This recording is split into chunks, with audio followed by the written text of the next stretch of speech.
Hello প্রাণপ্রিয় YouTube বন্ধুরা। আপনারা সবাই কেমন আছেন? আমি ভালো আছি। কিন্তু আমি আমার বাবাকে নিয়ে একটু চিন্তায় আছি। কারণ বাবা অসুস্থ। আ বাবা স্ট্রোক করেছিল। তো আপনাদের উদ্দেশ্যে আমি এটুকু বলার জন্য এই ভিডিওটা তৈরি করলাম যে, আমার বাবা বর্তমানে অসুস্থ যার জন্য আমি ভিডিও তৈরি করতে পারতেছি না। তো ভিডিও তৈরি করতে অনেক কষ্ট হয় এটা ঠিক মানি। তবুও আমি কষ্ট করে যাবো সমস্যা নেই।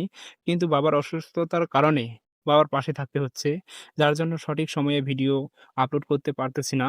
তো প্রিয় বন্ধুরা আমার, এটা নিয়ে আপনারা মন খারাপ করবেন না বা কোনো দুশ্চিন্তা করবেন না যে আমি আর ভিডিও আপলোড করতেছি না বা করব না। আমি ভিডিও অবশ্যই আপলোড করব আপনাদের উদ্দেশ্যে, আপনাদের হুম ভালো লাগার উদ্দেশ্যে, ভালোবাসার উদ্দেশ্যে।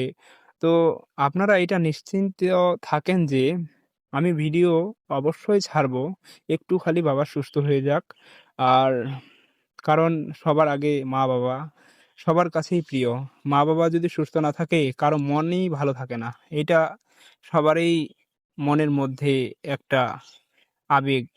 সবাই কিন্তু এই বিষয়টা নিয়ে উদ্বিগ্ন থাকে, খুব চিন্তায় থাকে মা-বাবাকে নিয়ে। মা-বাবার কিছু হলে যেমন সন্তান স্থির থাকতে পারে না, ঠিক সেরকম সন্তানের যদি কিছু হয়, মা-বাবা স্থিরভাবে থাকতে পারে না। অতি দ্রুত ডাক্তারের কাছে নিয়ে যায়, চিকিৎসা করে, যেভাবে হোক সন্তানকে সুস্থ করে। ঠিক সেরকম সেই দায়িত্বটা সন্তানেরও যে পিতামাতাকে কোথাও ফেলে না রাখা।